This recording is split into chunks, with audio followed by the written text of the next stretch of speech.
there is still, in my opinion, no way this happens. 0%. 0%. You hate when I say absolutes, and you just went 0%. Yeah, you really did. You hate Lance's absolutes, and you just absoluted this one. But Jeff Goodman of Field of 68 and has worked with people all the time. I always feel like he and Bruce Pearl and the Pearl family don't get along. I don't know if that's the case. I don't know. I don't know if that's true or not. I don't think Auburn fans like him. Oh, really? I don't know. Remember when they did the Alabama-Auburn same day? Yeah. And he was talking. I heard him talk the night before on their podcast about, it'll be fine, Jeff, in Tuscaloosa. But when you go to the night game at Auburn, you think you're going to be able to get into the arena? Or they're going to give you a hard time? Right. So I don't know what Jeff Goodman has done over the years to Auburn fans, but I've always respected his basketball knowledge. Show him, Forrester. On 3 Sports, Bruce Pearl is the, quote, only name to replace Dan Hurley at UConn if he leaves for the L.A. Lakers, according to Jeff Goodman. I just had a conversation in one of the back offices during break. If Dan Hurley turns this job down and the Lakers go for another college coach, who would it be? Not Bruce Pearl. No, it'd be Nate Oates. Nate Oates, probably. You're right. That's interesting. I didn't even think about that. Yeah. Because sophisticated offense. The same thing you're getting with Dan Hurley without the championship. That's right. Nate Oates runs the offense, but I don't know if the Lakers can afford an $11 million buyout. Anyway, with that said, this could affect something in state. It could. I doubt it. I'm kind of with you. 0%. I brought it up just because Pearl is from that part of the country, number one. He is an excellent basketball coach, number two.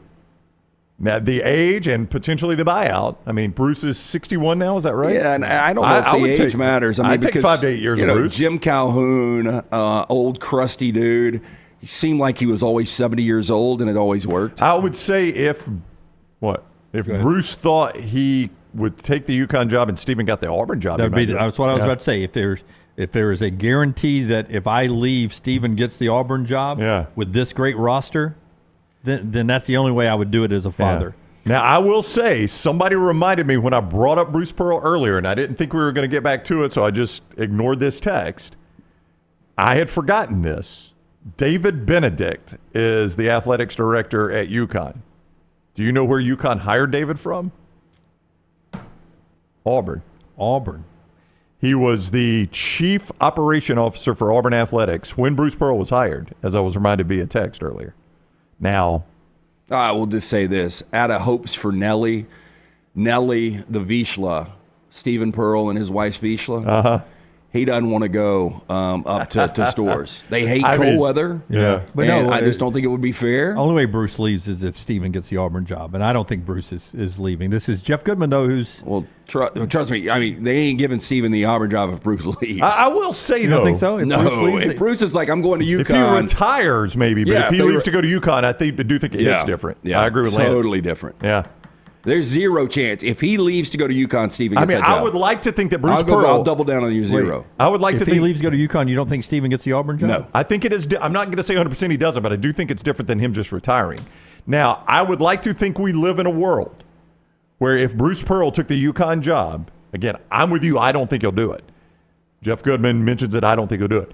I like to think we live in a world where Auburn fans would say, thank you, Bruce. Our program was, without doubt, the worst in the SEC, and you took us to a Final Four and made us a national contender. We appreciate it.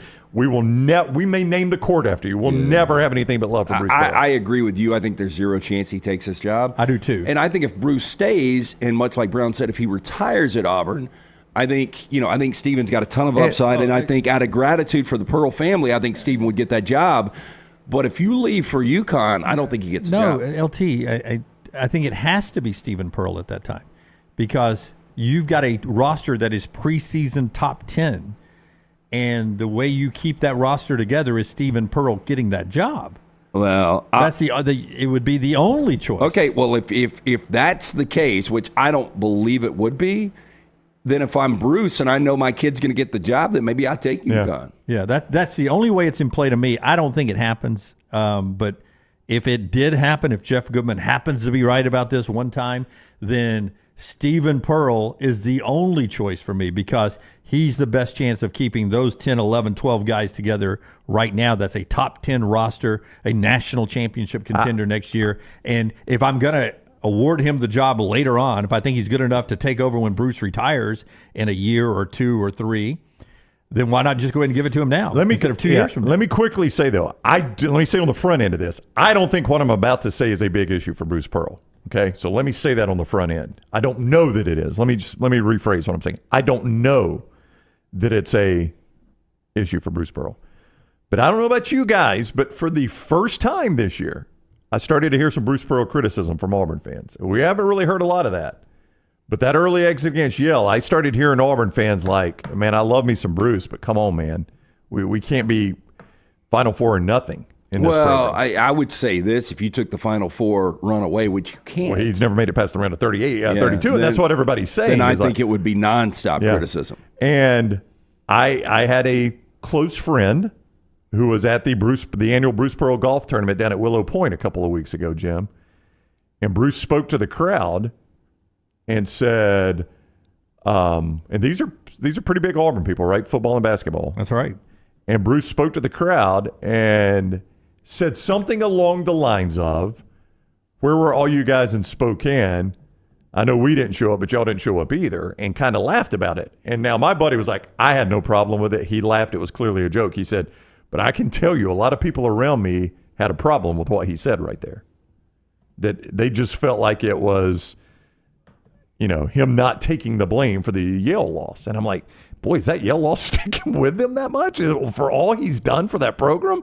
And he's like, yeah, for a lot of the fans it has. And they just felt like he was almost trying to shed the blame there a little bit. First off, Dan Hurley has not left UConn for the Lakers. I don't think he will. I'm sticking by that. Though of our 5 TVs, that story is consistently on one of the TVs all the time this morning. At some point, Dan Hurley is on one of these screens at all time here. Yep. Just as you said, he popped right back up with them talking all about it. It's almost like it's bouncing from screen to screen here.